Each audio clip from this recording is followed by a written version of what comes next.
Catus, Maximus here. This time just a quick video about somewhat older. It was hard to find what these Boker USA pliers were, and apparently they are a type of plumbers or pipe pliers. Boker's been around for a long time. This is a newer version because we can tell, of course, laser etching. And older versions of these were these pliers with just the serrated jaws, and then they've added these kind of press-in plastic inserts. Press or pegged, and oddly enough, that's actually a steel peg, and then the little plastic footy goes over the steel peg as an improvement. And that's really kind of what the telltale sign is why on earth would there be these curved jaw adjustable pliers? They're just standard slip joints, 3 common positions. These 3 sizes are what's most associated with household plumbing.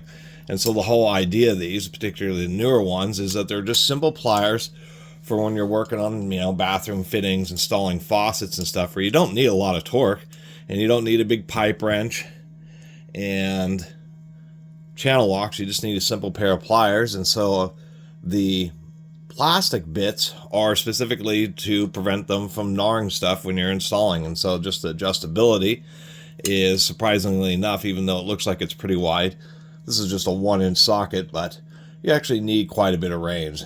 Handle's a little far apart there. Other than that, it was just an oddball set of pliers. Something like this, you get just a bit better of a grip in the middle position here. That's all these are. They're just an oddball set of pliers, and I just wanted to do a quick little video so that people, if they ever run into these, you kind of think maybe they're automotive, maybe radiator hose pliers, and they may work for radiator hoses, to tell you the truth, without the pins, which you could have, of course, remove. The fine serrations in the jaws and the curve would be great for loosening up various automotive hoses, to tell you the truth. But they're really for, as far as I know, plumbers for installing fixtures, and the plastic inserts are just so that they don't mar things up.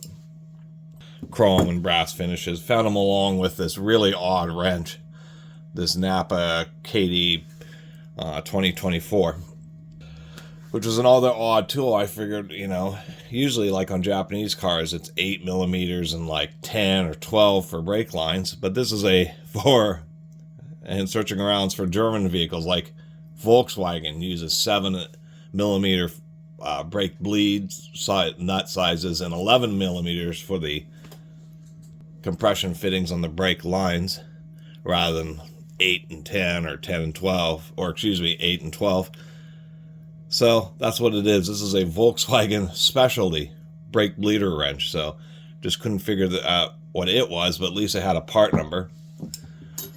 But alongside this, there's just a couple oddball shaped tools, and if you ever run into a pair of pliers like these, that's what they're for. And once you kind of have them in your arsenal, they're kind of handy.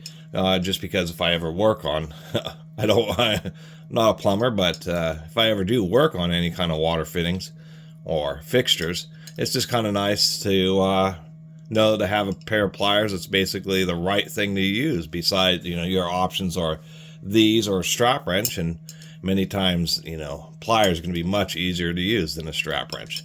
Just the oddity that they just have a name and USA on them without any kind of part number, making them harder to identify. And, the rivet isn't great. It's just rounded over on one side. So they push it through and then they round it over, which I guess, it generally works. They still seem pretty well made. They are indeed forged. They're not like stamped or anything like that. I also find it interesting, I guess, when you're in the far open position, they actually have the serrations go all the way down the jaw, which I think is kind of interesting, particularly since they decided to improve them by adding these plastic feet. Suppose these would work for some other things too, like pulling out spark plug boots, or removing coil and plug packs, which sometimes can get stuck just because once again, the plastic inserts help prevent stuff from getting too damaged. Anyway, thanks for watching.